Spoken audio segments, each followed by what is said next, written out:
TikTok has been like, it's like, oh yeah, dude, you're just gonna be you're just gonna have AI built into this fucking stupid ass thing. Yeah, that's what we're Yeah. unbelievable.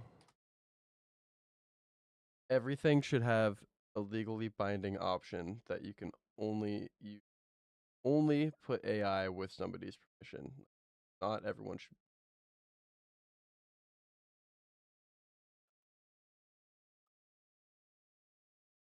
I agree.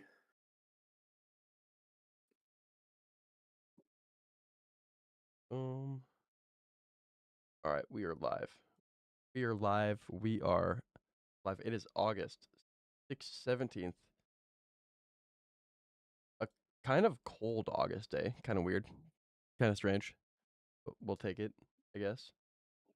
Um, and today we've got some more fantasy football talk to talk about. I've got my IDP targets this season. If you're in a league that plays with IDP, because it is better than playing with individual defenses slash special teams, in my opinion.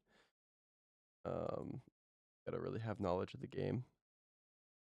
I'm going to talk about, or we're going to talk about, um, our targets in every single round and where we think is the best place to be in the draft.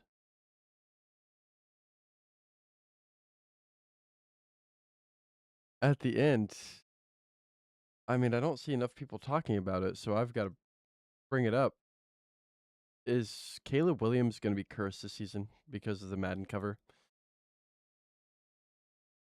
All that and more right here for the next couple hours. But first, I think we need to talk about our targets for every single round and where we think is the best place to draft in this season's fantasy football draft. Um I don't know about you, but that's kind of where I'm leaning toward. Yeah. I mean, I think we can get the obvious two out of the way. I mean, picking at 1 and 2 this year is very insane. In fact, if you're playing in a keeper league this year, and I'm gonna probably bring this up to Connor, our commissioner, but I think everybody should probably not allow keepers in the first round this year Mm, because picks 1 and 2, picking Bijan at 1, and then next year if you get like the eighth pick, but you have Bijan there, it's really, really, really strong, and like maybe too strong to be honest. And same thing with Jameer Gibbs. Like I don't know, it feels way more off balanced this year than it ever has before. So just because you know these two players are going to be 1 and 2 next year as well. I yeah, don't think anybody's going to come into that conversation. And I think honestly, if we're being 100% honest, it's probably the next 3 years that they are going to be at 1 and 2. So yeah, if you're in a keeper league, maybe no keepers in the first round. That maybe bring that up, um, because that's something that I'm kind of struggling with right now. Being like, hey, what if they keep Bijan? Is that like fair? Is that okay? yeah. I This mean, isn't a dynasty league. This is like redraft keeper. Like I don't know. This is it's kind of sketchy. the only place in the first round that I could really see anything going any differently is at the end. Like, I don't know if Saquon's going to be in Yeah, the second round. I don't know if we're going to see CD Lamb come up into the first round. Um, I don't know. But what I do know is that yeah, I agree completely. Having those first two picks, if you are playing a keeper league, but it's redraft and you're able to keep players out of the first round, you're never going to see the light of Jameer Gibbs or Bijan Robinson if you're not 1-2 this season, ever. Yeah. And that's kind of that. I Yeah. don't know. That kind of sucks. I don't really like that very much. I think Well, the other thing too with Jameer Gibbs and Bijan is that it makes the league a lot more stale too, because there could be a situation where the 1 and 2, like maybe they get unlucky in the later rounds and maybe some of their players get hurt, so they have to trade Jameer mhm, Gibbs or Bijan. But if they're keeper, they can't do that. So then you just have a team that has like one good player and they can't get back in the league because they had no trade targets except for Bijan, but he's a keeper, right? right. So it's actually like a kind of a better failsafe for everybody to be like, hey, if you're trying to get back into the fucking, if you're trying to get back into the mix, you can trade Bijan for like 3, targets or 2 big targets, and then you can try to like get back into the league that way if you get unlucky with injuries. But like if you have him as a keeper, you're kind of just screwed until the next year. Yeah, and I mean, we also there's not enough people talking about it, in my opinion. You look at the strength of schedule for the 2026 regular season, and people are asking why Bijan is overtaking, or sorry, why Jameer Gibbs is overtaking Bijan Robinson in that uh number one spot. It's because the Lions have the easiest strength of schedule this season, right? Like that is the reason. So you look at that and you say, "Oh Yeah. shit!" Like, yeah, having Jameer Gibbs probably crazy this season. I don't know. It's just one of those things to me that is just like, for me, it just makes sense that having having no keepers in the first round, just like that keeps it fair. And I don't think that's just like this year. I think that's just in general. I think that it just makes sense. Yeah. Yeah, agreed. I think you gotta. I think it's getting to the point where some of these players are so powerful, Yeah, especially having like a couple at the same time, to where keeping in the first round just isn't good. agreed. Um, the other thing, so I mean, to me, other than 1 and 2, obviously, really, really good this year. I think I really like picks 8 and 9, because I think that there's a lot of good value at the 8 and 9 pick. Mhm. Mostly, I'm on Ross St. Brown, getting him, and then going into the second round, and you're probably still going to have. This is a 12-man league, by the way, but you're probably still going to have HN, or not. Excuse me, not HN. You're probably still going to have one of these guys still in. You're probably still going to have Gene T in the second round on the turn. Kenneth Walker. You could have HN depending on how high people are on him. You also could have Derrick Henry and also Jeremiah Love. Like having Amon-Ra St. Brown and one of those guys to go along with him I think is really, really strong. I don't know how you feel about that. I mean, But I agree. I think Yeah. having Amon-Ra like really, really consistent and then pairing it with a running back that's also really, really consistent, I think is really, really fucking good. Yeah, no, I 100% agree with you. That is I think that's a viable strategy. First and foremost, we've got a couple of questions in the chat already. I just want to read them real fast before I get to what you Oh said. shoot. I did share my screen with you if you can see it. I'm not sure if you can. Yeah, I got you. I don't know if we're talking about Miles Garrett Dynasty. here, to be honest with I think we're you. talking about probably talking about receiver. Oh yeah, Garrett that Wilson. Garrett Wilson. Yeah. Okay. Yeah, that would If it's make more receiver for sense. receiver, yeah, yeah, Garrett Garrett Wilson. Wilson, 27 2027 27 fourth and fourth. a 28 first for Rasheed Rice in No, Dynasty. no, no, no, I no, no, wouldn't. no, no, no, no, I no, wouldn't. no, no, no, no, Um, no, no. is If Achan? you have Rasheed Rice, you're okay, but like if you're trying to trade for Rasheed Rice right now, bro, look, I'm gonna be so fucking for real right now. This guy, I would not be buying into him at all. Yeah, Like he's probably going to jail. he's going down a weird path right now. Yeah, and Garrett, I feel like is on an upward trajectory. He's definitely one of the best receivers in the league. You just haven't really been able to see it because of the team he's been on. Yeah. But they got new pieces coming into that offense. I'd still just stick with Garrett. And if you're giving away a 28 first, bruh, no. A 28 first by itself is probably worth Rasheed Rice, like, just straight up. Yep. Like, and then you're giving him two other, like, you're giving him like a nasty fucking receiver and a fourth on top of that. That doesn't make any sense. Kieran A 28 asks. first is really valuable. So Kieran asks if a Achan for James Cook is a good trade. It is not. if you're If you're getting not, James Cook, it is. you think so? You think getting James Cook is a better deal than having Achan? Yeah, right Achan? now. Really? Right now, James Cook was the rushing leader last year, and looked really good. And he didn't have like a crazy he didn't have like crazy touchdowns last year either. So if he gets that this year, plus is still in the top 5 of rushing, he's gonna score a lot of points.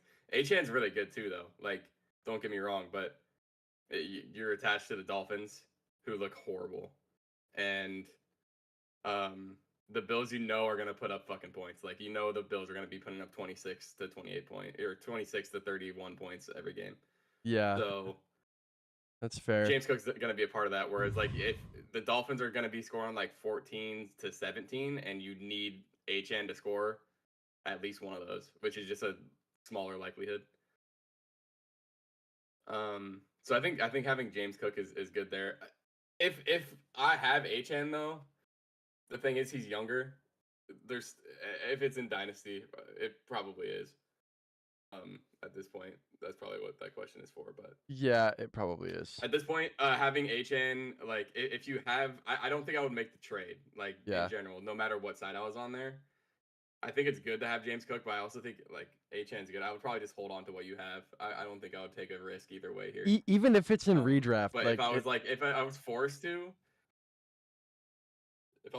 take one of those guys, I would take James Cook. Interesting. I mean, I like James Cook as well. I think I mean I have James Cook and Devon Achane valued pretty similarly in redraft this year.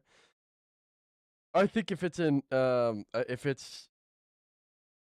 Dynasty, I might lean a little bit more Devon Achane just because he's gonna get the primary workload.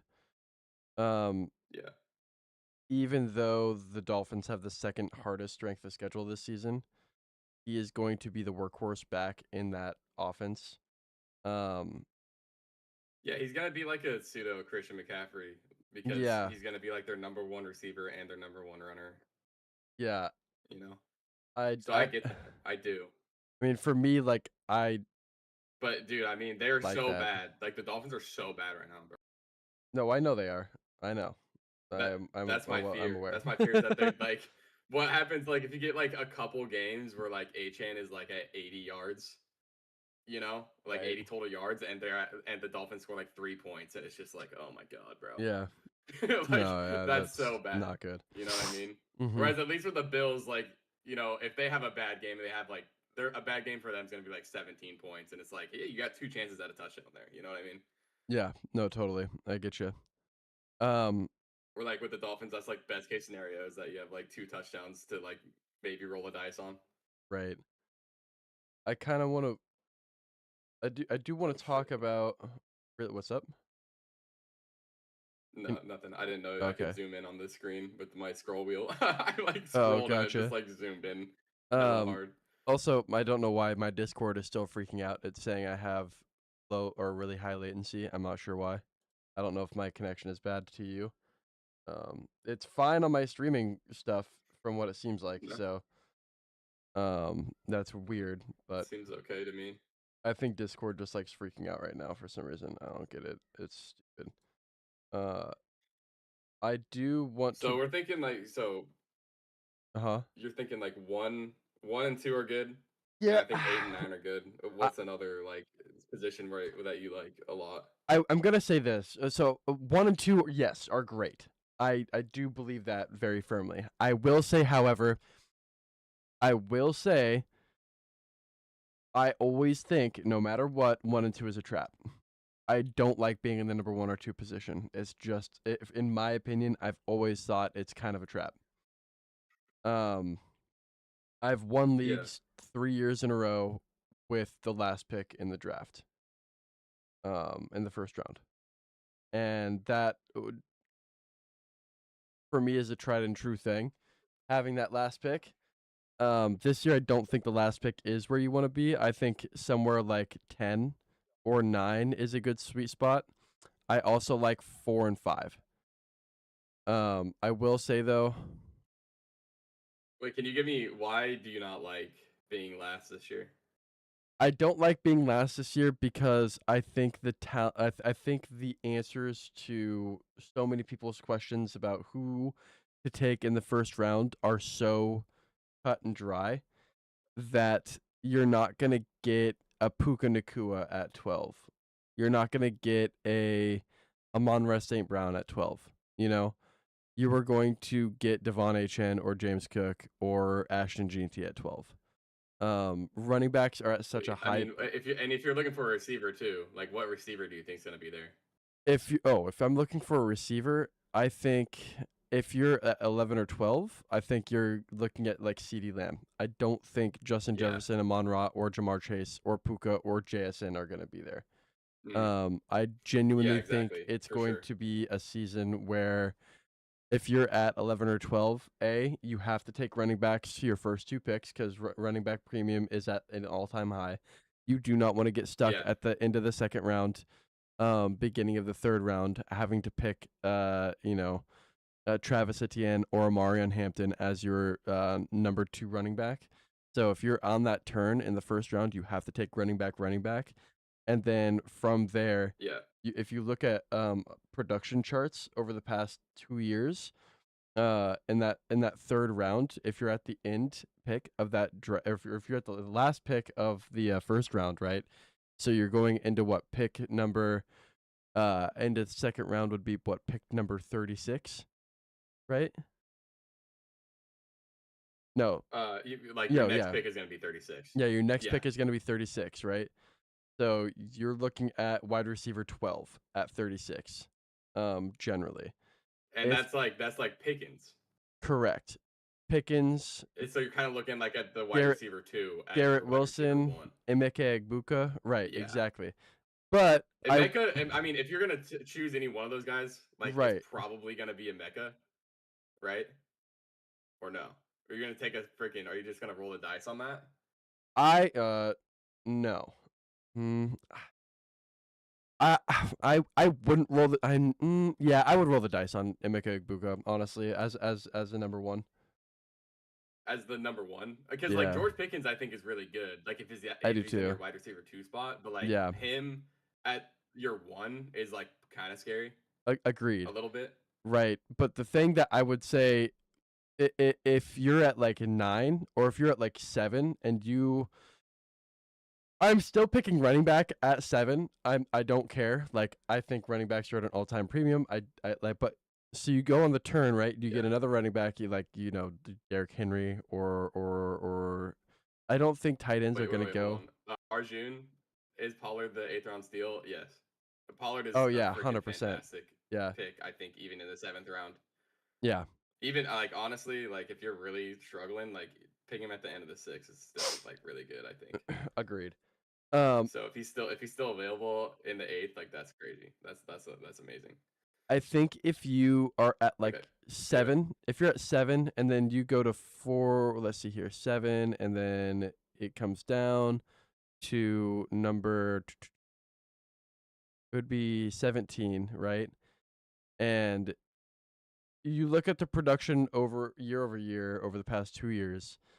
When you get Yeah. to RB11, you have equal value RB11 tied in 1 and 2. Okay. So my question to you would be, because I think I agree with this position right now. if you're at that point in the second round where you're looking at Chase Brown, Jeremiah Love, at least in my rankings here, right? Chase Brown, Jeremiah Love, Brees Hall. Actually, Jeremiah Love might not be in that top 25 conversation anymore because there is a chance with this ankle injury that he just picked up yesterday that he is going to be out week 1. I don't know if you saw that or And not. Brees Hall is out for this. Might be like out for the season, right? Yeah, Brees Hall might be out Brees for Hall the got hurt. season. So if you look at this, you're looking at Kyron Williams and Bucky Irving, okay? I think I would rather have Brock Bowers or Which Trey I'm McBride. comfortable. I'm comfortable with that. But I think I would rather have Brock Bowers or Trey Yeah, McBride. I would And probably then too. Yeah. you look at Yeah. going into the 4th round, right? And you've got Jadarian Price available and you've got Cam Scat Yeah. available. I think I would take those two over them. But then you're looking at going into the 5th, no wide receiver. I think that's an ideal spot to be. Because once you get into the 5th, you've still got Lad McConkey available. You've still got Devontae Adams available. You've got Carnell Tate. And then you've even got lower down into here. You've got a lot of good receivers coming up through, 60 through 75. Marvin Harrison Jr. I mean, that's not my top pick there. I'd probably take DJ Moore over them. Yeah. DK Metcalf over him. Rome Odunze over him. Okay. There's a lot of good receivers there for sure. Like there are weighted dart throws, kind of. You know what I mean? Yeah, exactly. Like they're dart throws, but it's still like this could definitely happen. Like this is very likely to be good. Right. But like Carnell Tate, like that. I mean, he's like the distinguished number 1. Like there's nobody really in his area on the Titans. There's not. And if they just take like a little bit of a step up, and if he can just outproduce like, Io Manor and Westbrook Akine and like those type of guys that have been on the Titans before, I mean that's gonna be good. Yep. And then I mean? Like it's gonna like there's guys down there that are really good. Probably Jordan Tyson is somewhere down there as well. Hold on. There is some Jordan Tyson news too. Oh, is there really? Did he? Yeah. Too, is he? Yeah, I believe so. Give me a second. He has. I'm pretty sure Jordan Tyson had like he got like the injury past. He does have a really bad injury past. He picked up a hamstring injury. He's questionable for week 1 now. So just keep that in mind. But yeah, Okay. I mean, you've even got Jamison Williams down there and Christian Watson down there. Like those are two really good wide receivers. I mean, Jamison Williams technically number 2 wide receiver, I guess. Christian Watson is, I think, technically the 1 in Green Bay, but God, you just never know.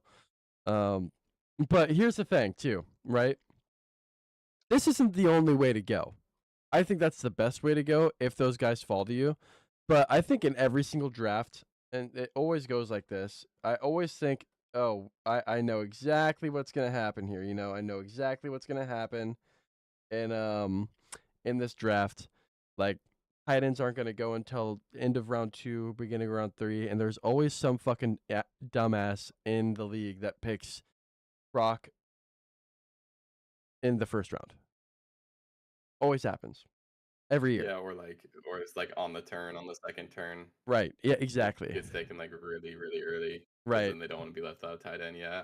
Where then that's understandable. If both those tight ends go before you can get them in like the 2nd to 3rd round, I think Kenyon Sadiq in the 4th round is a really good option. I also think that Tucker Kraft, he's down there. Like he's way down there right now in a lot of rankings, I think. But yeah, I don't think people really understand how good Tucker Kraft was. Like he was on pace last year to really like break down like barriers and like get sandwiched in between Brock Bowers and McBride this year. Oh yeah, I mean he was tight end 1. Unfortunately got hurt. Yeah. Yeah. Yeah, he was so sad. That's what I'm saying. Like if he was healthy that whole year. In fact, after Tucker Kraft went down, Green Bay kind of started to really break. They started to look a lot worse without him on the field.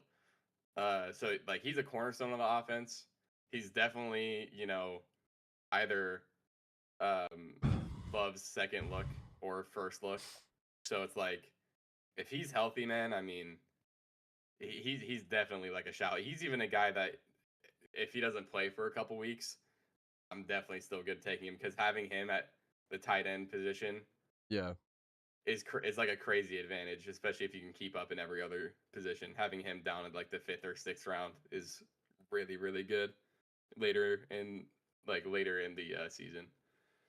I'm Eddie. I'm faster. Says Laporta will eat in the new offensive scheme. I hope so, because if that's another thing that we're looking at too, is that I mean you got Tyler Warren and Tucker Kraft at 47 and 53 respectively, right?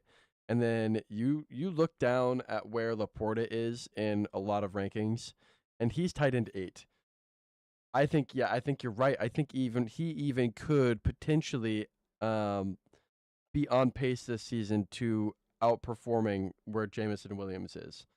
So if you can get that value at the same spot as Jameson Williams, while not also having both of them on the same team, because you never want to have two of the same offensive target in your starting lineup every single week over week. I think that's a really good value spot to get him, especially if you are not able to get Brock Bowers or Trey McBride or Tyler Warren. But I will also point out, Cade, too, that Kyle Pitts is not even in a lot of these drafts tight end 5 or tight end 6 like I have him. He's tight end 8 or 9. I think Kyle Pitts is a really really good target to look at in like the 5th round as well. I don't know if you think so too, but that I think you could get really really good value there. I mean, yeah. I mean, obviously people have been joking about him being at the like 1.1, but I mean, I genuinely like he could be. He could definitely crack in the top 5 this year. Oh yeah. At the Titans position. So especially with the way that he ended last season and earned that contract that he got. Crazy. It is worth noting that, in 2025, obviously we've seen like I'm going to go back to Laporta real quick because I think Laporta is really interesting. Mm-hmm. Going back to let's say 2025, like obviously he had a really sharp decline last year. But even in 2024, he was half PPR, he was in the 7th position. And they looked pretty good in 2024, but one of the Lions' best seasons, 2023, when he first started his rookie year. Do you know where he finished? Who? I'm sorry. Sam Laporta. Oh, 2023? And tight ends? He finished tight end 4, if I'm not mistaken, 2023. Finished tight end 1 in half PPR and PPR. No fucking way, really? On Sleeper, yeah. So, I mean, they looked, Damn, he looked really freaking good. He scored 200 points. Wow. That's crazy. So, yeah, I mean, he's definitely can get back there. I mean, his 2023 stats: 86 receptions for almost 900 yards and 10 touchdowns. Right. So, I mean, he was a freaking goal line monster. I just wish they would get back to that. For the Lions, I can't say it's gonna happen. I think 27 is where he finished last year, and the half PPR. I don't see that happening again. He's gonna be definitely higher than that, but if I'm being honest with Laporta, I mean, I'm kind of seeing him finishing at around the tight end 8. Yeah, tight end 8 is where I see him being as well. At least where his value is. He's really talented, though. Yeah. He's really, really talented. He's a really good tight end. He just needs to be involved more, and hopefully he will be. Like, that would be really good. I got a couple questions in the TikTok chat here, but first, I'm Eddie. I'm faster. Says Stefanski is a joke of an offensive coordinator, but he uses tight ends well. Only safe guy aside from Bijan in the Atlanta Falcons offense. Really interesting take. I hope you're wrong because Drake London I want to, but Drew Petzing is also very big on the tight ends. New offensive coordinator, new scheme. That's true. And look at what happened with the Seahawks last season. Same exact thing, right? New offensive coordinator, new scheme, wins the Super Bowl. I mean, somebody on Atlanta is going to struggle, right? Because somebody has to struggle. The quarterback situation is not good. No, so and it's probably not going to be Bijan. And it's not going to be Bijan. It's going to be between Drake London and Kyle Pitts. Yeah.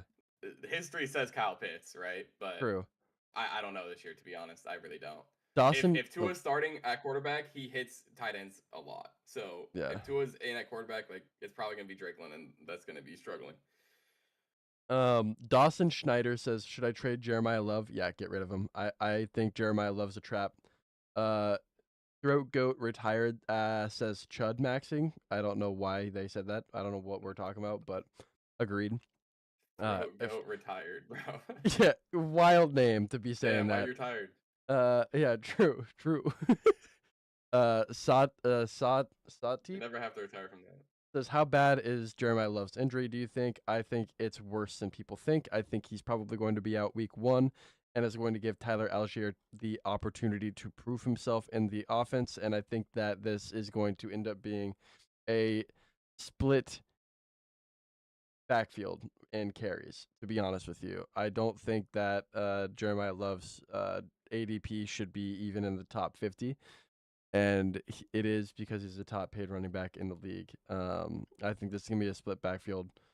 I think the Cardinals are going to try to get trade value for Tyler Algier because they know their future is in Jeremiah Love, but I just don't think his season is going to be this year. And they're going to be in a negative game script. They're pretty much their whole season this next year, so I think they're going to be passing the ball way more than people think they're going to be. I think Malcolm Wilson's going to have a really good season. I think even Marvin Harrison Jr. could have a resurgence. And obviously, I mean, who doesn't want Trey McBride on their team? But I think if you're so if Jeremiah misses week 1 and if he misses week 1 but he makes like the rest of the season, like where do you think he finishes like in terms of running backs? Because I think he finishes around 12 to 13. I think he'll probably finish RB15. I think that's at least where he'll finish, if not higher up. Okay. Icy, I'm so sorry you got fleeced. He traded Josh Jacobs and Jonathan Brooks for for Derrick Henry. I mean, maybe you actually maybe you fleeced because Josh Jacobs might not be playing this season. Maybe that is you and you're just trying to get rid of him. Are you in Dynasty? Yeah, it's a good question. Dynasty, is this bro? Dynasty or is this redraft, Icy? That's what I wanted. Yeah. We got to know that. If you're in Dynasty, I would have just traded Jacobs and Brooks for fucking picks. Because King Henry's only going to be like, you should probably just be in a rebuild. Unless you're trying to win right now. Like yeah, this true. season is like your last season to win. Then I think that makes sense. But yeah, if you're like middle of the pack and you made that trade, I don't know. I don't know. That's a sketchy one for me. That's interesting. That's a win now move in my opinion. What do you think about Rashad? I think King Henry's still like really good. So. Oh yeah, dude, I do too. Absolutely. I think he's gonna have a better season this year than he had last season. Yeah, what do you think about Rachaad White this season? Because he's on the Commanders, right? Yeah, he's on the Commanders. Ja'Cory Krosky-Merritt, yeah, with Bill. I mean, but Bill was not the best running back in that starting position last season. Rachaad White had a lot of production being the starting running back when Bucky Irving was hurt last season with a worse offensive line. And this Washington Commanders offensive line is better than the Buccaneers offensive line was that whole season last year. I think Rachaad White could have a lot of success over there, and I think that's a really good sleeper going into round 6. Yeah, I mean it's interesting. I think from where Ja'Cory was. Oh, I see. It's redraft. Okay, sure. Redraft makes sense. Okay, sorry. Okay, if you traded before the season even started. That's also wild. I don't even like the fact that you've done your draft yet. Honestly, in a redraft. Considering where Ja'Cory was drafted last year, I mean him finishing as 32, was pretty good. I mean, he finished as a 32nd running back, and his best game, he was getting 66% of the snaps. On, that's his best snap share, right? Yeah. So I think he has some untapped potential if they really gave him like 70% like every game. Mhm. But you know, with Rashad White, we know Rashad White's a vulture, man. I mean, he's definitely like a committee back. He does a lot of things different than Jacory just because he's somewhat bigger. And he's kind of like a downhill runner. Unless he's out of the backfield, then he turns into a shifty guy. But yeah, I think Rashad White and Jacory are going to share time is the problem with that. Like, I Yeah. think Jacory's probably going to have the same exact snap share, like this 50%. I mean, dude, some of these games are really bad with percentage for Jacory, like 14, 19, 20% of the snaps. Like, Yeah. but you know, with those, he's still producing. Like some of these games, like the 20% game against Philly, he still had 8.5 points. He only had 20% of the snaps. Like that's pretty good. But he got a TD that time, so he's kind of touched on a pennant. I don't know. I feel like the whole backfield in Washington is kind of weird right now, just because you know they like Jacory. Rashad White is a proven back. You know he's had good seasons with the Tampa Bay. So that one's a hard one for me. I'm not really optimistic on anybody there. Uh, I think the biggest guy I would be, you know, I'm kind of high on is Jacory Mhm. for Dynasty, just because he's so young and he played like decently well from where he was drafted last year. So I think I don't know for redraft. I don't know if I'm picking Rashad White until like very, very extremely late. Yeah. Uh, I mean, I kind of feel that. Like this is going in around 6, probably not your round 6 pick. It could be a sleeper, maybe potentially. I think I'd rather have Alec Pierce or Michael Pittman in that situation because those are the other players that are there. Um, Arthur has a question in the in the TikTok chat. He wants to know if he should trade Hampton and Smith for Tootin and JSN. I'm fucking hit and accept on that all day long because I'm not a huge I think Hampton I'm fan. doing that as well. I think Tootin even has a better chance of outperforming Hampton this season. I could I just think that's a crazy, really but good trade for you. yeah, If you, I mean, I'm taking the Tootin and JSN side. I'm taking the Tootin Let's just JSN be side too. clear. That I think is Yeah, I like that a lot. A crush lot of people are accept. really high on Hampton still. Yeah, I'm just not. I'm not either. Just not as high on Hampton at all. Same. I think Hampton's a good running back, but I think picking him at the turn is really high, like extremely high. I mean, if anything, he should be going like first in the third round, maybe. Mm-hmm. Um, but yeah, I don't know. That's interesting in my opinion. I just the everybody being super high on Hampton to me is a little bit strange. I'm not saying that he can't do it. I'm just saying that the optimism is pretty extreme.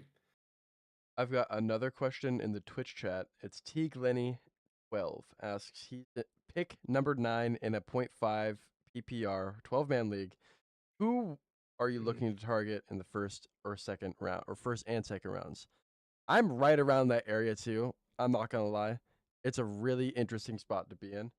Um, so the way that I have this all laid out here is like this. All right, Jameer Gibbs, Bijan, Puka, JSN, Jonathan Taylor, going 1 through 5. Okay, and Jamar Chase, Amon Ra, and Justin Jefferson are going to go 6, 7, 8. I think because they just have the highest value, and those wide receivers are going to be better than any of those running backs that you see that are coming up. Now, I have Christian McCaffrey at 9. I'm not going to take Christian McCaffrey if I am in that position at 9. I think I would rather have James Cook, to be honest. Christian McCaffrey had like over 350 touches last season. Every single time Christian McCaffrey has over 300 touches in a season, he gets injured for at least 5 weeks the next season. That is something that has happened twice in his career. Um, I think I'd rather have James Cook or even Saquon Barkley. And then you look on the flip side, what on the turn it would be 1, 2, 3 picks down. Uh, Said he's at 8, right? at 9. So Said he was at 8, so oh, he's at 9. Okay, yeah, so he's pick gonna have 9. So then, pick 9, and then he's gonna have like the tight end. He might To have. me, like in my, it's like 16, 17 is Trey McBride and Brock Bowers, Yeah. and then Derrick Henry's right after with Jeremiah Love right after that. Would I reach Henry in the first round if Cook is gone? Absolutely not. No, you take Devon Achane or Saquon Barkley because those guys aren't going to be gone. I would not take Henry at that position. I think if you got Devon Achane at 9, I think there's a really good possibility that at what it would be at 15 that Derrick Henry is still there, and you take Derrick Henry in the second round. You do not reach Henry in the first round. Absolutely not. Yeah, Henry in the first round, definitely no. Yeah, He should be available on your turn. he should be available on your turn if Like you're at doing 8. snake. Yeah, and if he's not, then you're Yeah. taking Brock Bowers or Trey McBride in the second, in my opinion, as I think that's going to far Yeah. outvalue any other running back that's there. And then when you flip around on the next in the third round, you've got Bucky Irving there, you've got Travis Etienne there. I think those are really good running backs too to take for your number 2 running back, because I think you need to get that running back situation solved if you're going to take tight end in the second round. And if So Josh you're Allen is saying there, you should let take somebody else take Amon him. Ra. So you're saying you should take like Amon Ra at 8? No, he's number 9. If So he's there. he's number 9. So I think Oh, he's number 9. yeah, So I think you're taking James Cook at number 9 because I think he should be there. But I mean, if Jamar Chase and Amon-Ra or Justin Jefferson are at 9, I would take one of them. But I think going running back. that, I mean, I have Amon Ra at 9. So Yeah. that's what I'm saying. Like if Amon Ra is there, I think you should take him over. You should take him there. I have Amon-Ra at 7. So if he's there at 9, you're taking him all day long. But if you take a running back mm-hmm. at 9, right? Then you go down and if Brock Bowers or Trey McBride are available, I feel like that's better than taking Drake London. Agreed. Yeah. So it'd be, if you're taking RB, if you're taking James Cook, or whatever RB is there, James Cook, Christian McCaffrey, right? If for some reason he falls there, then you want a pass catcher. So to me, that would be Trey McBride or Brock Bowers. If Amon Ra is there, take Amon Ra, and then you're looking at probably Derrick Henry later down. But let's say Derrick Henry isn't there, are you gonna be taking like Jeremiah Love here? No, absolutely not. I mean, I'm not touching Jeremiah Love with 10-foot pole. I'm letting other people deal with that. Right. If you're in the situation, if it would probably be like Ginty if he falls, then if Ginty falls before then Ginty's probably gonna fall down. Wait, at what pick? 18. At 18 for the second round. If second round pick, if Ginty is at 18, yes, I would probably pick him up over Brock Bowers or Trey McBride. If Ginty's not there, I'm taking Brock Bowers or Trey McBride at 18.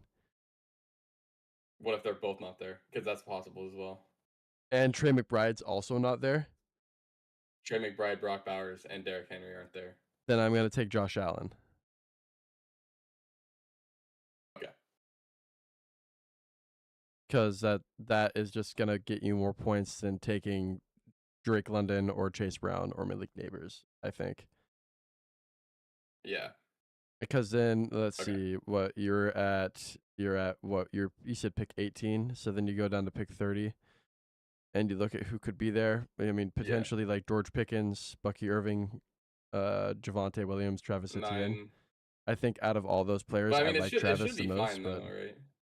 It should be. It should be fine. Like Ginty's probably going to be there. Ginty's probably going to be there because it's closer. Like it's going to be like, where is he at? 9, 10, 11, 12, and 1, 2, 3. Yeah, so Ginty's at 15, so he should be like around there, or the tight ends. Like that should be fine. I think people are really afraid of picking Ginty this year in the second round because of what he did to people last year, picking him in the first round.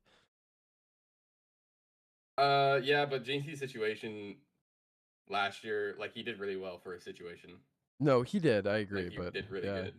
yeah, He was like getting hit 2 yards behind the line, like on many runs, and he was still averaging like 3.5 yards a carry. And then also their line got better like in the offseason, so way better. it should be better. No, it's going to be better, And 100%. it should be better, and he's not at pick 10 anymore. He's Right. freaking lower. He's at pick 15. So like Yeah, it's even more, it's better, and it's better value. So yeah. Forrest asks Rice or Smitty. I think you're staying away from Rice at all costs, unfortunately. But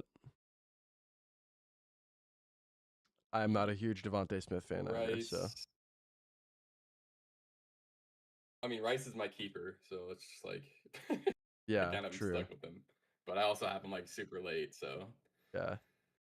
I also my keeper is so late I'm due to not this buying in on year. Rice at all. No, I'm not either.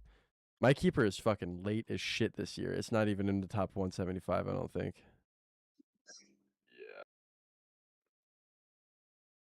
Wild. Anyway, yeah, Oh shit, you from the show. What's oh shit. oh my god. I didn't realize you joined. What's going on, guys? What's up? Um ugh.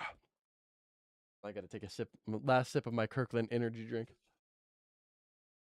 Do you want to kind of go over what's kind of changed with preseason going on? Because I think there's some definitely interesting things that happen in preseason. Oh, a lot of shit's been going on. That I think is good. So like first of all, let me just start with this. In my dynasty league, I traded for DK Metcalf. I saw that. Yeah. And so I traded him. I traded for him because well, first of all, I got a first round pick out of it. So I got DK and a first round pick. I mean, obviously, I gave up Stephon Diggs and Jalen Naylor. Hardly know her. And and then I got DK Metcalf and a first rounder and a fourth rounder, which doesn't really matter. That's just like freaking a cherry on top. But um, I was feeling comfortable with this because like the Steelers were in preseason and Drew Aller looked like freaking phenomenal. Like he looked so fucking good. It was insane. Making a lot of good throws, like tight throws as well. And he has a good deep ball. DK loves the deep passes. So I know Drew Aller's probably not going to play a lot unless Aaron Rodgers gets injured, but I really like what I saw out of him. And even if Drew Aller like doesn't, he showed me that even if he doesn't like play super well as a starter, that he can still give production to the receivers. So I mean, I think what I saw from him was really great. I was like super confident, and I was I was pretty confident in him. Kind of before this, but obviously Aaron Rodgers is there, so it's kind of like a freaking buzzkill. But I really think that Drew Aller is. I feel like he can actually feed this offense like very well. I don't know how you guys feel about that, but I was really impressed with what I saw from him in preseason. Yeah, man, he's gonna be the starter next season for sure. If not this season, at some point when Aaron Rodgers eventually makes his biggest fall off of all time. Yeah. But yeah, no, I'm Yeah. with you. I think Drew Aller is gonna be the future of that offense for sure. It's just unfortunate because he could get like some good reps, but obviously this is the Aaron Rodgers farewell tour, and I don't know, maybe he's got some energy left, an ankle left, an ACL left for the season, but um, at least I don't know. Pittsburgh looks like they're headed in the right direction Yeah, for sure. for I think future so as seasons. well. There's a guy named Then Blurpy we in got my YouTube chat that has a question. I don't know if my Discord is lagging or not. Just let me know if it is, because it says it's in the red again. I don't fucking understand what's happening. You sound fine. You sound good. Dynasty League, and I'm in win now mode. I was offered Derrick Henry, Devontae Okay. Smith, and the 2026 3.06 for Chase Brown and Okay. Alec Pierce. 10-man full PPR league. Well, you're in win now, so Win now? Yeah, Alec Pierce is. I don't think he's going to be back for a minute, right? I think yeah, he's so. not gonna Yeah, be he's back not for a going to be minute, back so for I a don't think minute. you can do that.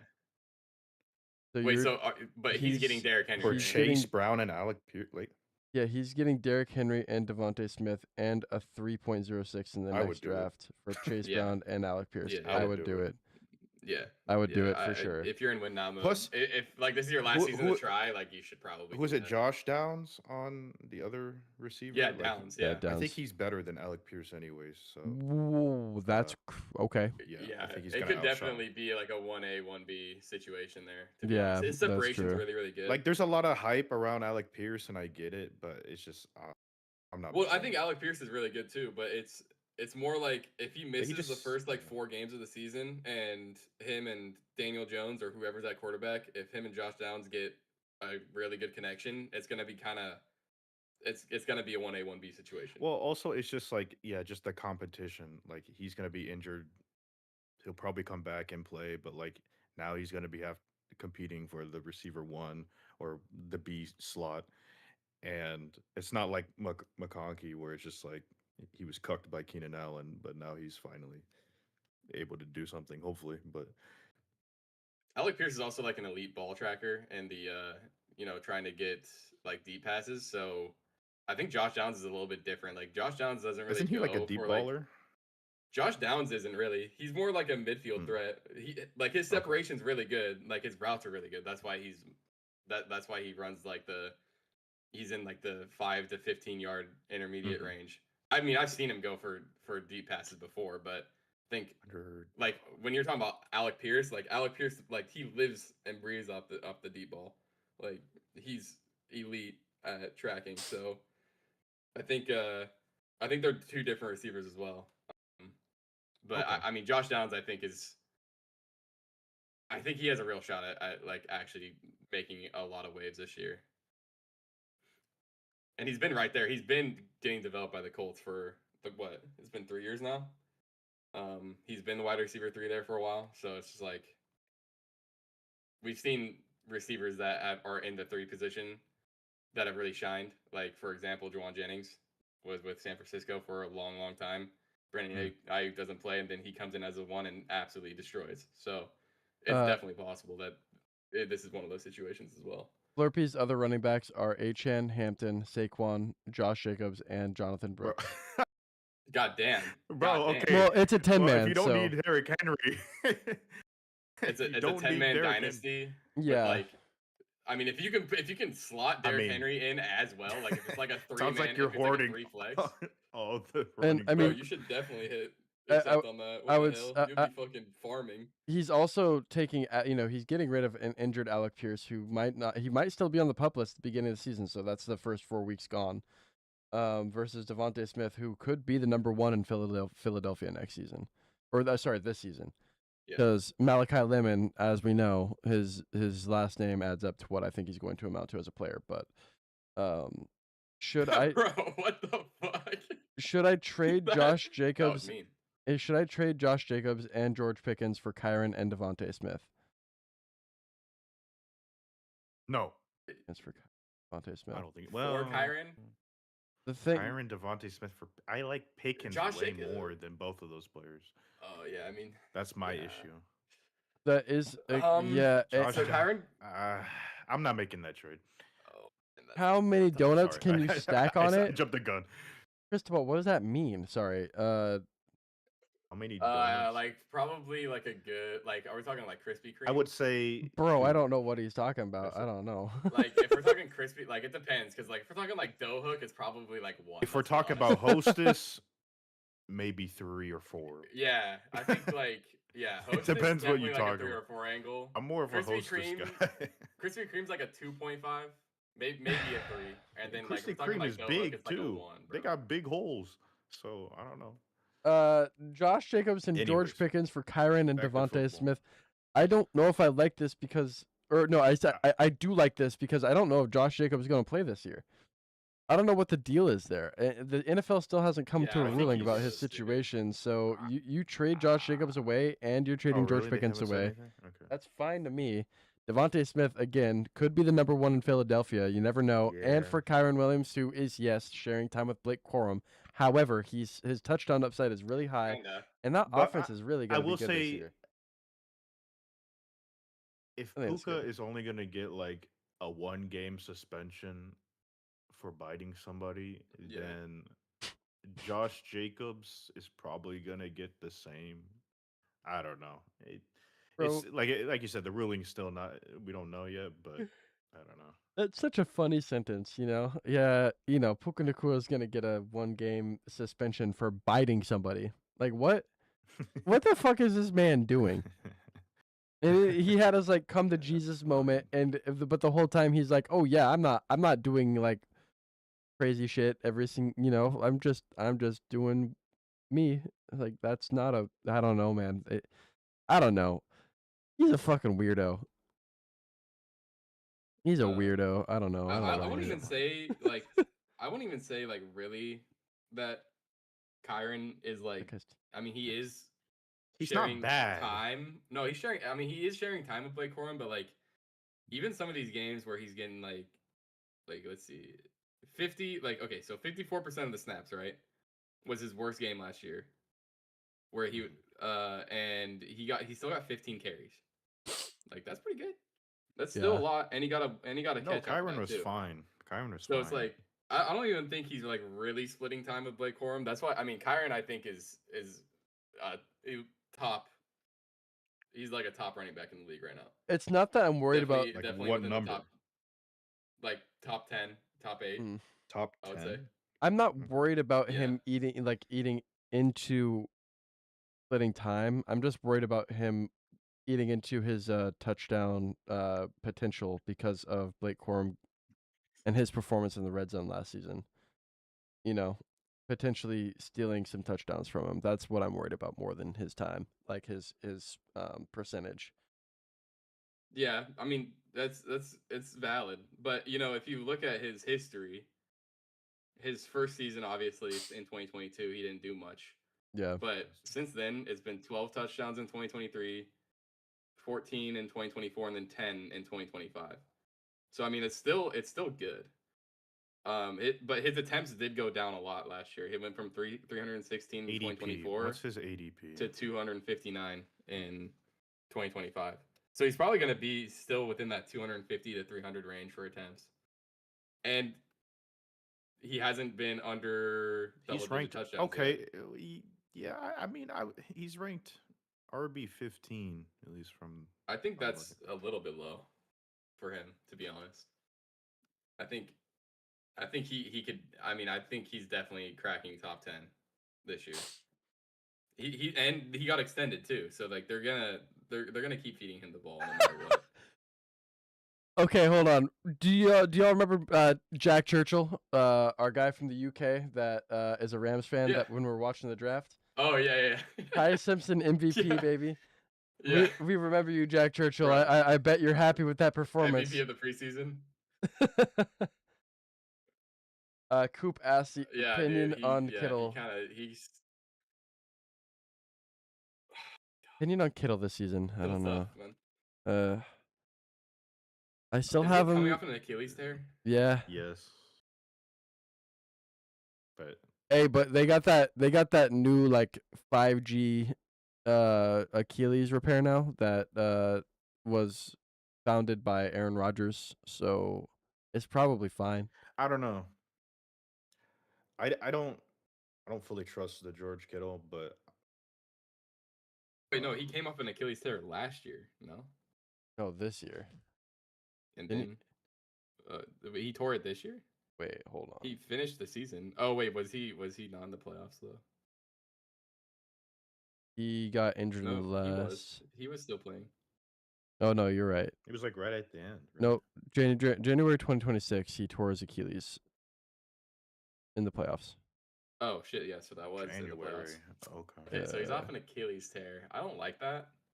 I don't either, Me especially when personally, I you're. don't buy it, but What is he? How old is he? 32. 32. Yeah. Tough. 32. Really tough, especially for one But of the I best will tight When say- ends he's of all healthy, time. bro, dude, look at him when he's healthy though. No, like, he's he great finishes healthy. 4-3, 5-2 in the position. Like that's goddamn fire. Yeah. I will say, and I'll probably And he missed won't half even- the season. He missed half the season this year, and he still finished at 13. Yep. Oh Like fuck. that's crazy. Yeah, that's pretty insane. I don't see him being back so, week you know, one. He kind of spitting fire, bro. I don't see him back week one though. That's the thing. Yeah. If it comes out, you know, if you're drafting right now, I would stay away from him until you have for sure. You know, because I'd don't draft him at his rather have Tucker ADP. Kraft. Don't draft him as an ADP. Draft him lower. What's his ADP right now? I have him at 71, but it's What is 14 his His spots. ADP 85. is ridiculous. ADP is 85. He's a tight end 9. 85, bro. Safio, Henry for Emeka Egbuka. Are you in a dynasty? And are you getting Egbuka? If you're in dynasty and you're getting Egbuka, do it. Henry for Egbuka. He plans to play week one, but I drafted Yeah, Goddard too, says Cooper. Yeah. That's a good idea. That's good. I mean, I guess put him on the pulp list, but Goddard's kind of a sleeper too, low key. Goddard is a sleeper, but he's Goddard, also coming off an injury. Yeah. What did he? Didn't he? George Kittle 72 for me. Malik Neighbor stocks have risen for me. I fully believe in the Malik Neighbors hype, but I don't think I'm gonna have a chance at getting him. Oh, another thing that happened in preseason. Kind of like going with Jack Churchill, because the Rams kind of fucked on my Chiefs a little bit. Ty Simpson especially, bro, 21 for 25, 192 TDs. That's nuts. But Emmett Johnson too. Emmett Johnson is crazy good. He got one long run called back, and then he also got a touchdown called back, but he still had 12 carries for 59 yards, and he looked shifty as fuck. So Is that your rookie? yeah. So Okay. I think him and Kenneth Walker are going to be really good. I mean, I obviously want Kenneth Walker to play more over the next 2 seasons, but I think having Emmett Johnson in, like, I'm genuinely seeing like perhaps Jerick McKinnon vibes coming from him right now. So I think he definitely could be. I mean, I don't know if he's gonna be fantasy relevant, but there's gonna be weeks where people are gonna be like, "What the fuck, bro?" Emmett Johnson had like 10 carries for freaking, 100 yards and a touchdown. What's going on there? Or he's gonna have like a one catch for like 60 yards and a TD or something. He's gonna get like a crazy screen pass. But I'm excited to see him play. I thought he looked great. And honestly, low key, like, I know we're kind of down on Jeremiah Love right now, but the Cardinals and the Raiders, I mean, Jeremiah Love looked really shifty, really, really shifty. Even though he has an ankle injury now. Seeing him run against NFL talent, even though it's like the twos, I think he still has a lot. Like, he has a lot of potential. I think he could be really good. I don't know if he's going to be good this year, just because the Cardinals are really bad. But I think the next few years after this, I think could be really, really interesting for Jeremiah Love as well. Yeah, and now it says that he has like a high ankle sprain now. Yeah, he injured it in that game, but he still looked really impressive when he was running. Oh yeah, I mean, just for Unsomos the first couple of reps. says that Jamil Dean is the best football player of all time, right after Daniel Fa'alele.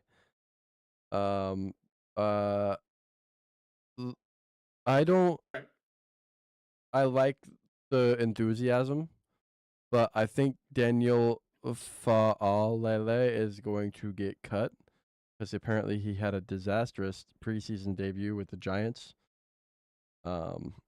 And I don't know anything about Jamil Dean, to be honest with you. I don't know. But that's an interesting take. I'm not gonna lie, I haven't really watched any of the preseason games, to be honest. I haven't really watched any of them. Oh, to be honest. Seen some clips. I haven't even seen the clips. I know that like Ty Simpson had a really good game. Fernando Mendoza had a really good game. Yeah, Ty Simpson cooked us, bro. Yeah, That. I know that. Oh God, what's his name? What is his name?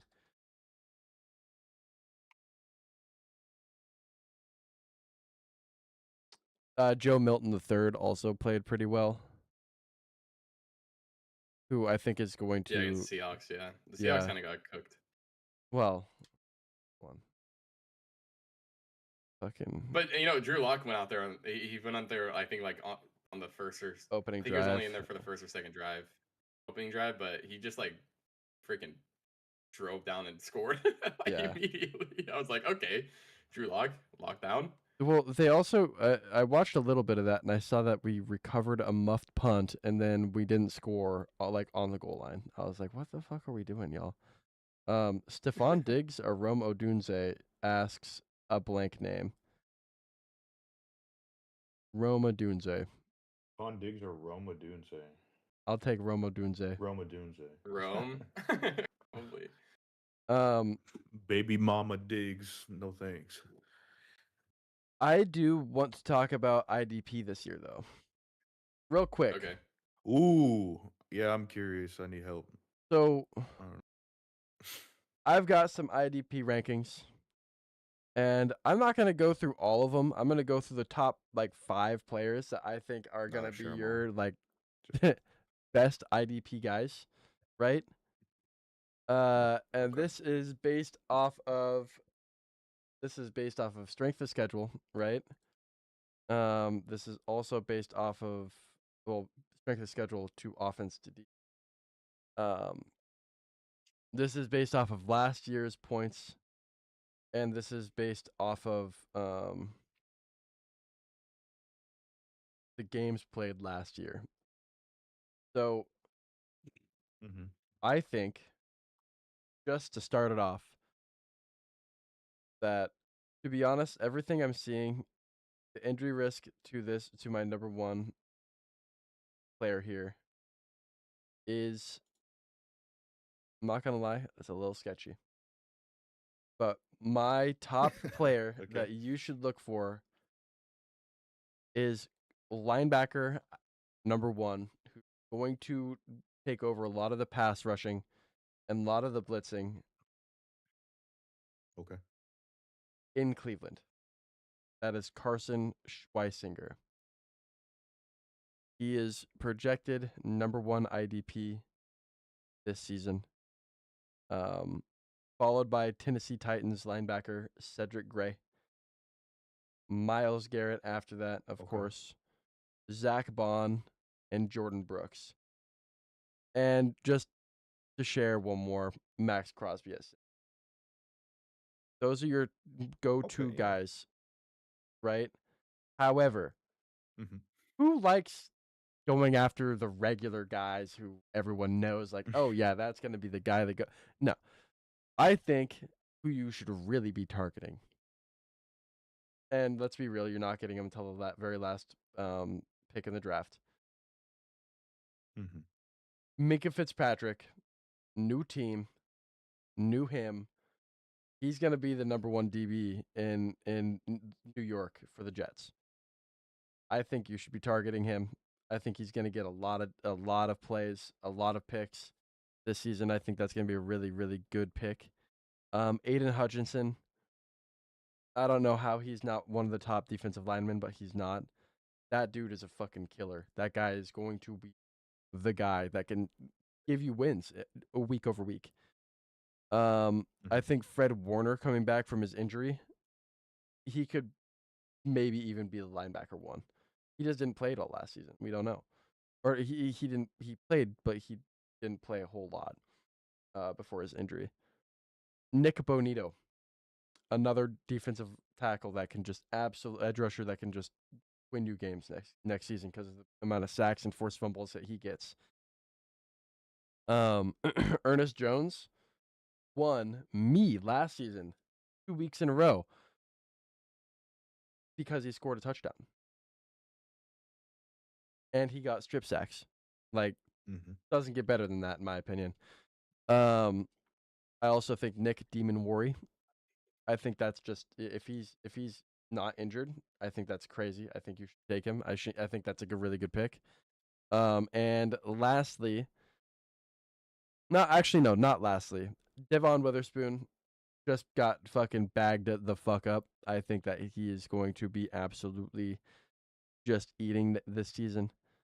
And then I really want to bring in, this one's a little bit lower than everyone else, but I think for a rookie, he's got a really solid um, outlook going into this season as a corner, and that player is hold on.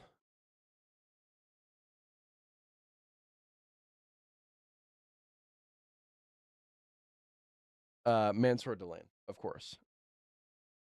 I think he's gonna come in and he's gonna absolutely dominate this season. He's gonna get picks. He's gonna get IDP points. He's gonna be really, really good. So for everyone listening and playing the IDP, yeah, you could take the safe player, or you can go for the home run. And honestly, why not just go for the home run? Yeah, when we talk about IDPs, it's interesting because we're talking about linebackers and defensive line. You want guys that get a lot of action. You want guys that get a lot of sacks or forced fumbles. I want guys that love defense. But when you're talking about DBs, you're actually looking at guys that get targeted a lot, so they have more chances to break up the pass because IDPs don't get points taken away if they get a pass call on them.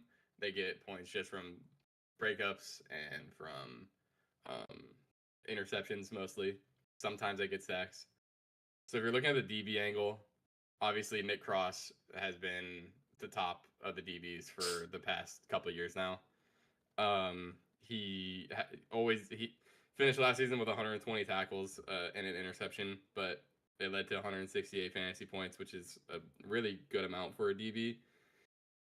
But I think one person that you need to look out for, if you have like how I have it in Dynasty, where it's like defensive line, linebacker, and DB. In the DB area, you definitely want to be looking at Kyle Hamilton because he got traded to Indianapolis to replace Nick Cross because Nick Cross got traded to Washington. So like when Nick Cross is in that position, he's always like the top 3 in the DB situation. So now that Kyle Hamilton's in the same spot, it's going to be the same for him. He's probably going to score even more than Nick Cross because I think he's slightly more talented and slightly better than Nick Cross is. As for linebackers, what you said is valid completely with Schweitzinger. I think if you're going to go for a home run, though, you need to look at Van Ginkel because Van Ginkel is extremely, if you're trying to get that really boom game to just like win you a game, Van Ginkel, he is extremely good at rushing, especially on screen plays and bubble screens. 2 seasons ago, he was really, really good at getting picks. I think he got 2 interceptions off of that and 1 pick six. Last year, he had 3 opportunities, and I don't think he got a single one. But he's really, really close. So those are the types of situations where it's just like when you have your IDP scoring pick six or even 2, like it's really, really big. So if you're going for a home run, I would look at Van Ginkel for sure. I think this kind of also begs the question: what do you think is the best position as an IDP player? What's the best position for fantasy to pick up? It's linebacker. It has to be, right? Linebacker. I mean, if you look, Yeah, I would. If you say look at the linebacker. stats, the top D line last year scored 190. The top DB scored 168.5. The top linebacker Jordan Brooks scored 260. Jack Campbell at 246. Devin White at 245. Bobby Wagner at 239. So you're getting to, let's see, number 18 on linebackers at like 188 until you're like kind of close to DV and D line. So if you're looking at just one IDP, you're probably looking at linebackers because they do it all, right? They get the pass breakups, they get the sacks, they get the forced fumbles, they get the Like that's why it's so much higher. And Yeah. and they're filling holes in for tackles and stuff. So I'm not gonna lie, that's it's mainly the reason why linebackers are so good for it. kind of the reason why like Nick Eamon, like not trying to be biased, but he's one of my top targets as an IDP player because he's that. What do the Seahawks call it now? It's like I can't remember what the name is, Like but a nickel or a dime. well, yeah, exactly, but they're calling it something new, and I can't remember what it is that they're calling it. But he is a linebacker and a safety and a corner and a defensive lineman, kind of like all in one player, Yeah. right? And he does all those things, and I'm like, I feel like that's gonna be a new position on the field, and I feel like Mansour Delane will be able to play that if they kind of try to lean into that kind of new ideal. But I just think getting a player like that who's like kind of a linebacker, kind of a safety at the same time, I think that's just like you're gonna maximize the potential of like of having points being scored in general. You know, What are they calling it right now? I can't They're remember what calling it's it. Was called. it? Is it a rover? Is that what it is? No. Rover? Is that what it's called? Bullet. Viper. There. People are saying it's called Viper in Michigan. Viper? That could be what they're calling it. Yeah. I can't remember what they said in Hard Knocks But when I yeah, was watching it, but I agree. It's the same thing with the linebacker position because the linebacker does so much. But I can see what you're saying with Eamon Worry, where it's since they're doing so many things at once, it makes their playmaking opportunity way higher. That being said, I mean, the standard for IDP scoring is kind of weird. I think there should be more points for interceptions and for sacks as well. yeah, sacks especially. Like sacks, like you like think about how many sacks there are a game, like 2, Mm-hmm. and they're only worth like 2 points. Whereas like there's like how many touchdowns are there a game? Like there's 4 to 5, and they're Right. worth way more. But like I feel like sacks and interceptions should be worth like at least 4. This guy, Trade Burrow and Mahomes for Josh Allen. yeah. Burrow and Mahomes for Josh Allen. Sure. I mean, so you're in a super flex. It just depends on who your second quarterback is, but I think that's probably justified. I think it's justified depending on who your backup is. Like if your backup's like Yeah, Love, I'm not sure in Superflex. then yeah. If your backup's like Bryce Young, I could still maybe see it, but if your backup's like Malik Willis, then that's a little bit sketchier.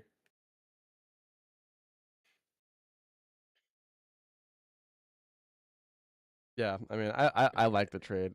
I'm fine with it, but I don't know if it's dynasty. I don't know about it. I don't know if I like it or Dude, not. speaking of Joe Burrow, I don't know if you guys. I mean, you said you haven't watched that much preseason, but how are we feeling with Burrow? Because his drive with the Bengals is really horrible. Pretty much it was one. I mean, he got sacked.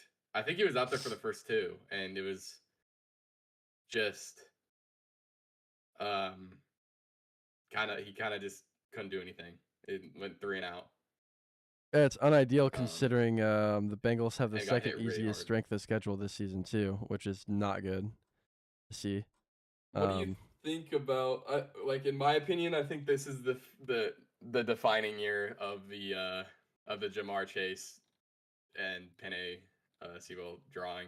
You know what I mean? The one where it's like you can either pick Penei and you can, you know, block and Joe Burrow can throw the ball at T. Higgins, or you can pick Jamar Chase where he's going to be wide open down the field but Burrow's sacked in the backfield. I think this is going to be the defining year of that because so far, you know, the first 2 seasons, they made a Super Bowl. Everybody was like, okay, let's close this book. But I think the book is open again. And it's been open for the past 3 years because they missed the playoffs many like we're at the third season in a row with them missing the playoffs. It's like, hey, uh, it, it's not working. They can't get any linemen. Yeah, and the protection of Joe Burrow has literally made him come out and say like, I don't like playing football right now. Like that's not ideal. That's not what you want to hear from your franchise quarterback. I'm Eddie. I'm Faster says I see it like Chase's rookie year. Make a big deal out of nothing. They will be one of the top offenses. It's tough for me to believe that only because of what we've seen in the past 2 years with that with the Bengals. We haven't seen them truly be good since Chase's rookie year when they were able to pay. And I mean Joe Burrow was on his rookie deal too, where they were able to pay other linemen to do the work that they needed to be done in the trenches. Whereas they didn't spend the draft capital that they should have this year on linemen, and they also don't have the money to pay linemen to come in and do the work for them. I don't know. To be fair, the real reason why this is even coming back up to me is really because they paid T. Higgins instead of focusing on their defense. Yeah. Because the thing is, like, Joe Burrow's getting paid too much money to have two amazing top of the line wide receivers to just not win. And yeah, a lot of it's on the defense, but if you see on the production of when Joe Burrow's out and then Flacco was in last year, is like Flacco was freaking tearing it up too because of how much talent is on that team. The other thing with Joe Burrow too is that when you see, yeah, the defense is giving up a lot of points. Yes, it's like, it's really rough when it's like tied at 33. But like when you're in those like games and it's crunch time, Joe Burrow's turning over the ball and he's losing the game. Where like those are the games where you need to like actually, like you have the chance to win. Yes, you can blame it on the defense, but at the same time, it's like the game's in your hands and you're turning the ball over. So I think just because, like, I'm not even saying they need to focus on their line, but paying T. Higgins and you're pretty much wasting a ton of money that you can be spending on the defense, and then also secondarily spending on your line at the same time just to make the whole team better. That's what is struggling because you can score. Yeah, your offense is gonna be high flying. It's gonna be scoring 30 points a game, but you need to be perfect down the stretch, and you have to do this every single game. Every single game, you need to be scoring 30 points because your defense is not gonna do shit. It's just not sustainable. It's just not, and we've seen it 3 years in a row. Yeah, they've had a freaking amazing offense, which by the way they started slow every year too, which is not good, especially when your defense is bad.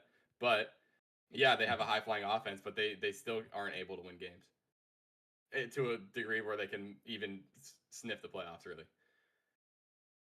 I mean, this is like the second season in a row, or last season was the second season in a row where we were talking about, hey, the Bengals, it's week 4, and we're like, hey, the Bengals are going to miss the playoffs if they don't win a game here because they've been starting out like 0-4 or 1-4 or 0-3.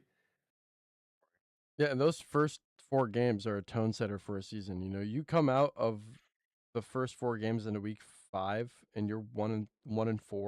Sorry, 1-3. It feels really bad. It sucks. Honestly, it really does. Yeah.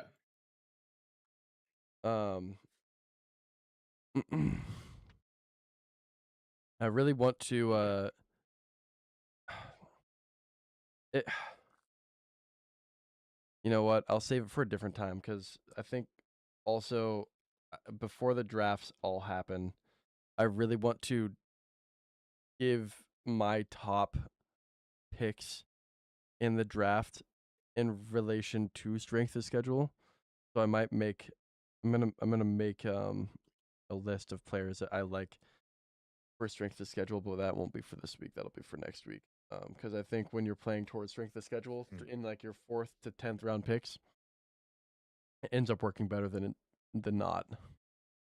And I just want to make sure people know that strength of schedule matters like a lot, especially when you get into like your. That's gonna be your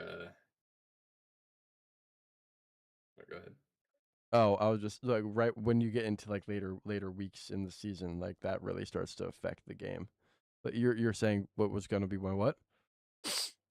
That's gonna be what you have on the list here, the targets in every round of fantasy, but draft strategy.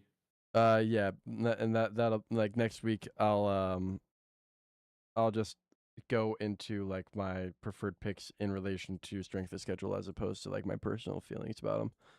That makes sense because, dude, strength of schedule is so important in my opinion when you're looking at teams to get players from.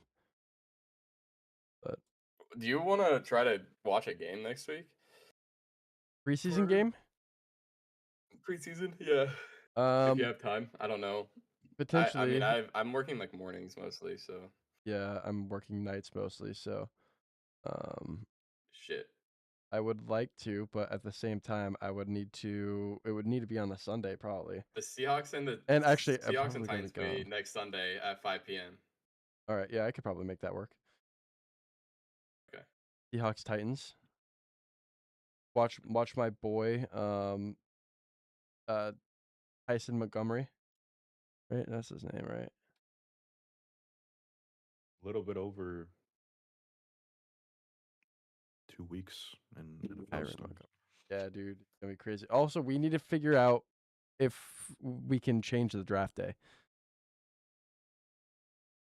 or draft time Just at least ask on that Saturday. Connor or Alex. They could push it. I knew that day wasn't gonna work for people. Well, you guys were saying last week too. It doesn't work for y'all, right? Or that time won't work.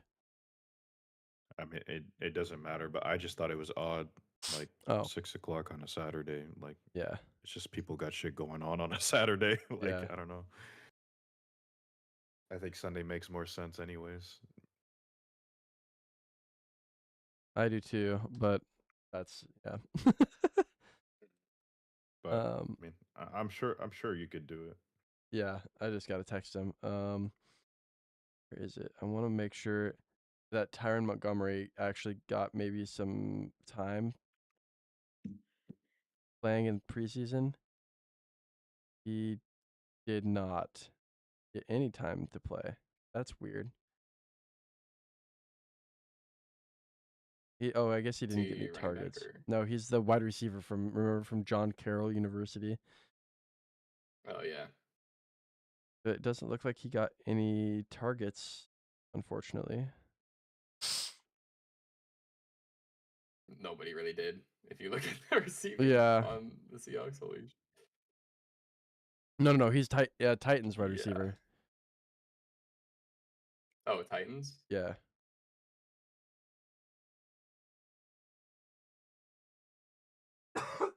He was like one of my favorite guys coming out of camp.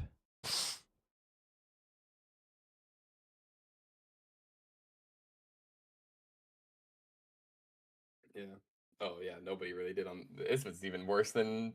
Yeah, it's even worse. I know. This is even worse than the freaking Seahawks. What the hell?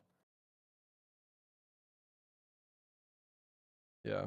All right. Do you have anything else for the week, or we're kind of just like biding time until fantasy starts and the regular season starts? I'll probably end up streaming at least one of my drafts too, because yeah, I think it's important to see how after we talk all this, hype up all this draft strategy shit.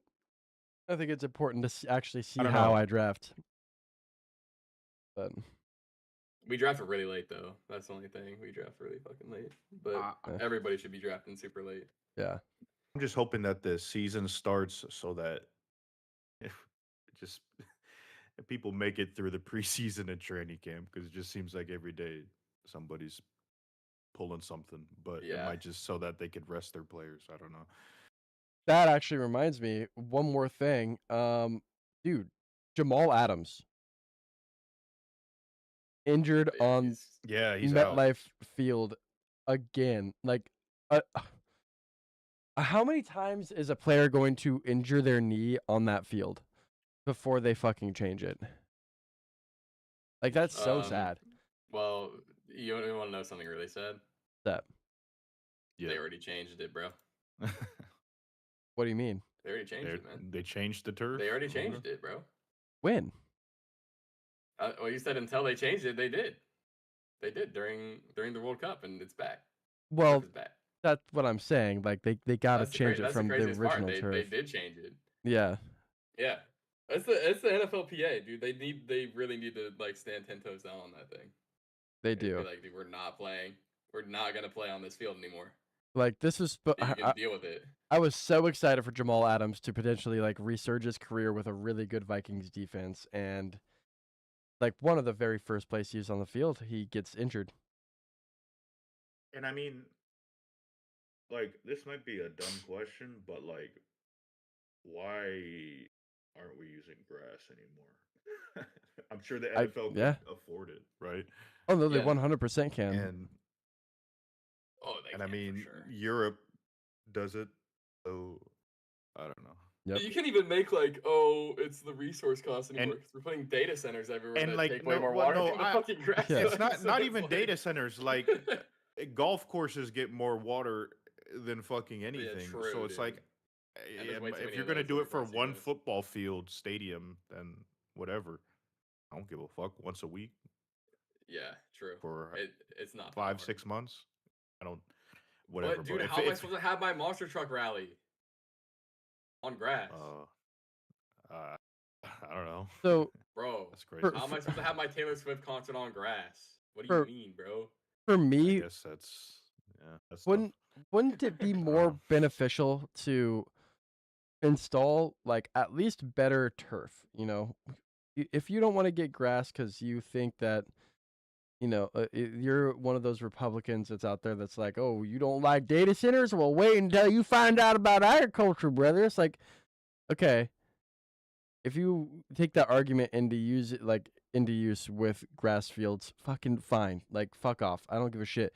But wouldn't you want to get a better turf field at least so that you don't? I mean, I feel like you'll end up spending less money on installing a new turf field that is higher quality and like more technologically sound than you would keeping the same turf field that's 20 years old that is injuring players that you're then spending money on their surgeries to get fixed because of your turf field.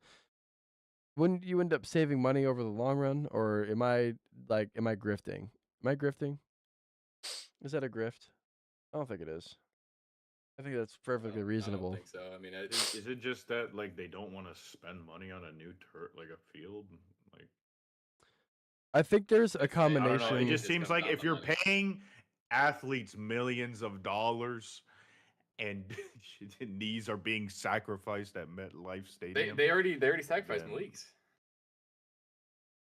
They already did. Malik Neighbors? Yeah, Oh, it was there. I didn't know that. I'm pretty sure it was. Yeah. It was. It just sounds counterintuitive, but I'm not the NFL, so maybe they just don't care about. Well, knees. they I need don't to. know. It costs like a lot of money, like upfront, because you need to build a way to roll out the field, right? Because you need, or you have to install like a sprinkler system. Because I'm pretty sure Arizona has a grass field that they have to roll out No, into like the parking lot or something. yeah, exactly. It's on a hydraulic system that goes out into the sun and then comes back inside. And it's fucking sick. But I at don't know. MetLife, I don't know the construction of. And it Turf it, field. it isn't it the wouldn't even be a drop in the bucket. But it wouldn't. And it's not even the NFL. they It's wouldn't the even feel it. owners. It's the owners that don't want to do it. That's who it is. Oh, And I will Yeah. say there are two owners that share a stadium in New York that can perfectly afford putting in grass. And I have a theory because of the Okay. owner of the Jets, who is Woody Johnson, is that his name? Fucking Woody Johnson. What rhymes with grass?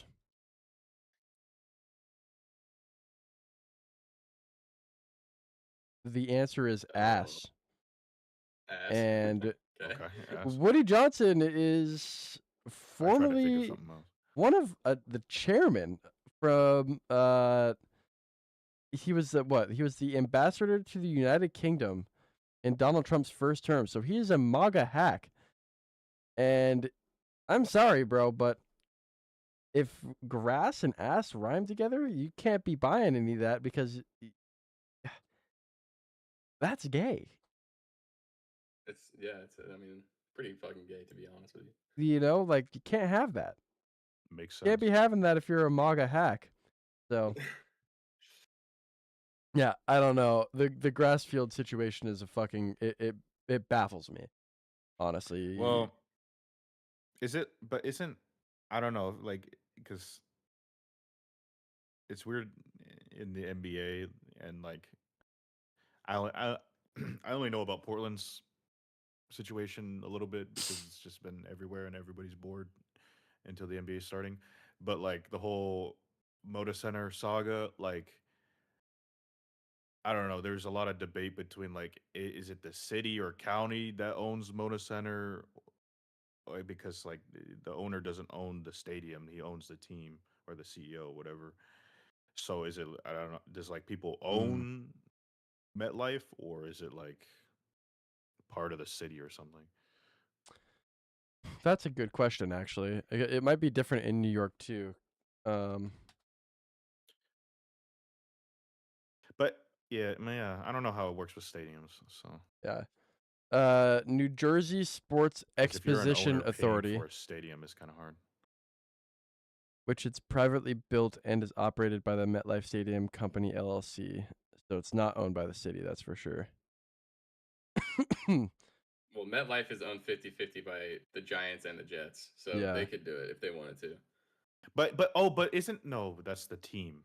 The Packers Yeah. are a community team, right? Only one Yeah. in like the The history of sports. Packers, The only one. but there's like fields that are. It seems very loopholey. I don't know. I don't know. I feel like there is fields that are owned by the teams themselves, and then there's also stadiums that are owned by like because the not, but state or like the counties. isn't it Cade? Like, isn't Kansas City like moving counties Yeah, or some shit?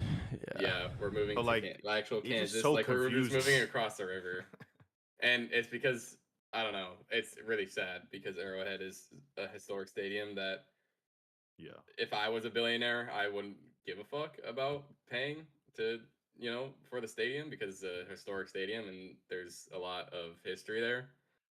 Yeah. And it helps. It's gonna make people come to your games more if you like keep the stadium intact. Bro, But you know, like the it's really scariest. shit that they just were like, oh, well, I want the public to fund my whole system, and then I want to reap all the fucking profits from the stadium, but I want the public to pay into it. It's messed up. Yeah. I think the And scariest I word. get that it's owned by the counties, but it's just like they're not putting in the owners are not putting in their fair share on the stadium because they reap all the rewards from everything that goes on there. I think the scariest word that you could say to a single billionaire owner of any sports team is just one word, and it's the word history. If you bring up the word history to them, they're going to instantly have a panic attack because they know what they're doing is fucking wrong. And the only way that history they want to like see it in a positive light is whenever it's like something new that needs to be built. They're like, "Oh, history is gonna look kindly on me for building this new fucking thing." And in reality, it's like, brother, you're spending like what? Yeah. How many billions of dollars, and you're not even spending it. You're making the taxpayer spend it for this new fucking thing that we don't fucking need. Like, I don't know. These people are fucking so aggravating. Even the Browns are changing to turf for their future stadium. Yeah, dude, it's crazy. There's certain times where, it's like halfway justified to have the taxpayer pay it. Like, when we're in an economic situation that's actually good, but when we're in an economic situation that's horrible, Yeah, like genuinely one of the worst in American history, perhaps. Having the billionaire owners be like, "Oh, taxpayers pay for my stadium." Like, are you fucking kidding me, bro? How about you pay for the stadium and create some fucking jobs in this economy that just lost like 50,000 last month? Like, good lord, it's sad. Like, just people not fucking trying to give back to anything right and now. I mean, it's like, just unbelievable. I mean, my opinion, like, I mean, I don't live I mean, I moved, but like I love the Moda Center, or I mean, I fucking hate that it's called the Moda Center in the first place, but like that's just what it is. And like as a person who likes the local team and everything, like I don't mind like, oh yeah, like supporting it because just makes everybody's experience better. But like here, like a majority of it coming from taxpayers, I think is kind of insane. Um, but then then it's like you invest all this money and you look at the new stadium that the Bills have, and I think that's just that's unacceptable, bro. Some of Agreed. the viewing seats and like there's like no jumbotrons. You can't even see the fucking game. Yeah, dude, the jumbotron is so small. Like, what were they thinking? But yeah, And then there's so many. Apparently, I've seen so many videos of I don't like know. the worst obstructed seats, like obstructed view seats that are all like $750 to be at like the new Highmark Stadium is ridiculous.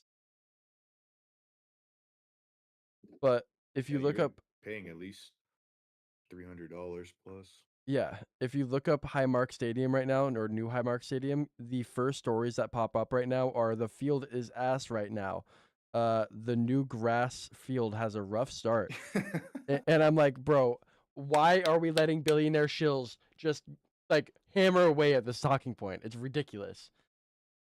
It's I'm Eddie. I'm faster says it's state taxes as Mhm. well. People that live on the opposite of the state pay taxes. Wait, the people that live on the opposite of the state pay taxes for a team they sometimes never see or even are a fan of. Yeah, I mean in Oregon here it works a little bit differently, and it's a county thing. I mean, it wouldn't be a whole state tax, but I mean, the governor just signed like a $390 million slush fund, basically, to like try to convince the Trailblazers to stay. Where like that shit should just straight up be illegal. That shouldn't be allowed. Like, that's just ridiculous that nobody gets a vote on that, and they're just like, oh, we're taking this over. The economics are too important to keep in the city. It's like, okay. And if they want to move, it's going to cost them $1.5 billion that they don't Mhm. have. Like auto loan delinquency, auto delinquency loans can only get you so far. You know what I'm saying? I don't know. It's Mhm. ridiculous to me.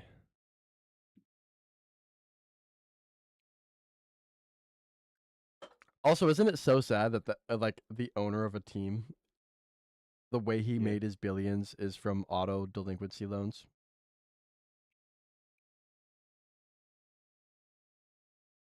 Like, It's kind of That's weird. one way for sure. Yeah. I just find it very strange. um, That is weird. I also think my Discord might be lagging. Not sure.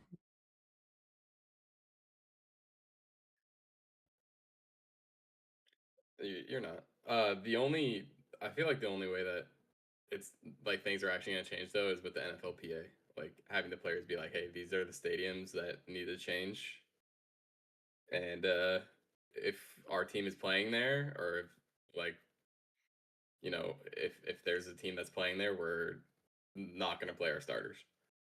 Yeah. Like Yeah. True.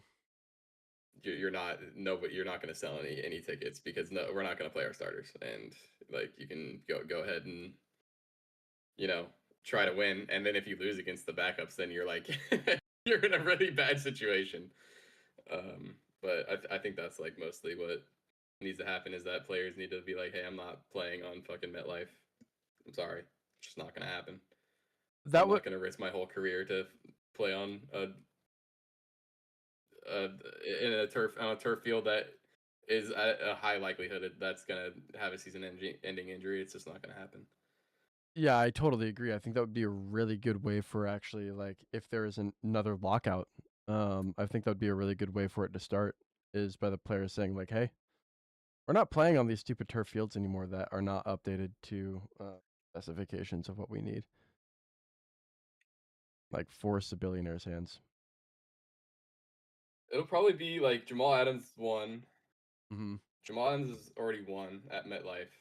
I would probably give like if there's like another couple ACL tears at MetLife this year, I think it'll lead to like talks of a lockout, or at least talks of it needs to change or our players aren't playing there. Yeah. Like you're not gonna have any home games type of situation. So yeah, it's definitely interesting. But I mean, at this point, like as a Chiefs fan, like I would be okay if the Chiefs were just like, hey, we're not gonna play this week at MetLife because we want our players to actually be healthy and just like take an L at MetLife. You know what I mean? Like it's one of those situations where like I don't want Patrick Mahomes to get hurt again. I don't want Travis Kelce to tear his ACL in his last year. I don't want Kenneth Walker to freaking get hurt at MetLife. Like if you know, even if we're in like a dicey situation at like 3-3, it's like I just don't want to Don't do want it. to take that option. I think last question that we'll take for today. Trade Swift for Debo. Yeah. Ooh.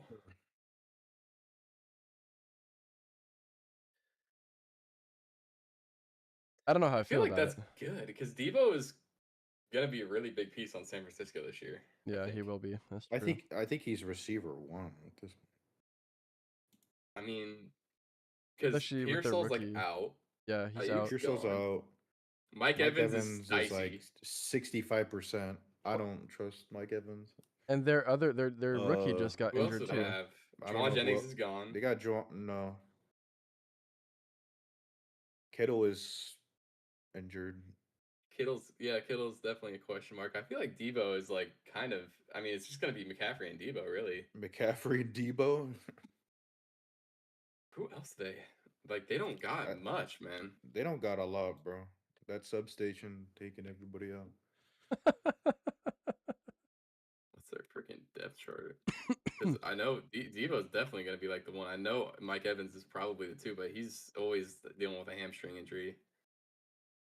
They got Christian Kirk. Oh, they have Stribling too. So you know, like Stribling's definitely gonna Stribling. be. He's not bad. Did he get injured? No, he hasn't got injured yet. Oh. Not yet. Substation hasn't taken. Substation hasn't marked him. Did he? I don't think he did. I feel like that's a good trade, to be honest with you. I think that's fine. But are you in Dynasty or Redraft? Because if you're in Redraft, I don't know if I would make any deals before the season starts, especially a month before. Yeah. Kind of wild.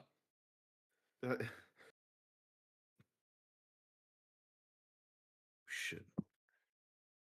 In Dynasty, you can just make. I'm down with making trades like whenever, but Redraft, if you just drafted your team, then I'm kind of like, what are you doing? Yeah, that's true. I think Stribling is going to be really good for that team this year. I think. Are we got anything else? I don't think so. I think that's it. I think that's it. Stribling should be pretty good. So is that a yes then for Ant? All right. You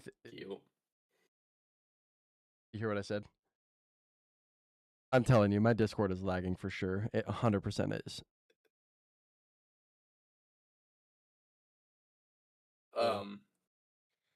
If you're in Redraft, no. If you're in Dynasty, Dynasty's a little bit different just because I'm down with making trades. But if you're in Redraft, if you just did your draft and you're trying to do this trade right now, I feel like you shouldn't be trading before the season starts. Yeah, I'm with that. You just drafted, you don't even know what's happening yet. Yeah, I like that, honestly. And then for Dynasty, like Swift for Debo, you probably need to get like a third rounder on top of that because Debo's really old and Swift isn't as old. So you should sweeten the pot a little bit before you take that trade in Dynasty. Redraft definitely now. There you go. All right. We're going to get out. Thanks, everybody, for joining. We appreciate it. We will see y'all in the next one next week.